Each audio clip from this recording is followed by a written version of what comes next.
stuck with the dreaded default skin despite owning a treasure trove of outfits? Let's banish this glitch and reclaim your style. First, navigate to the Locker tab. This is the armory where your cosmetic collection resides. Within the locker, find and select the character option. This will lead to your skins. You'll likely see the culprit, the default skin.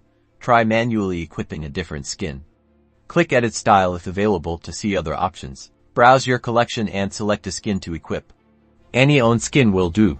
Make sure it is one you want to use. Now, locate and click the Save Changes button. This confirms your new skin selection.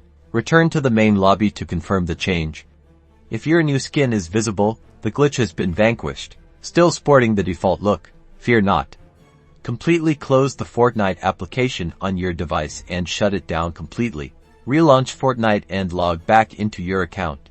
Your desired skin should now appear.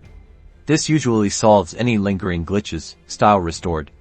Jump back into the action and flaunt those skins.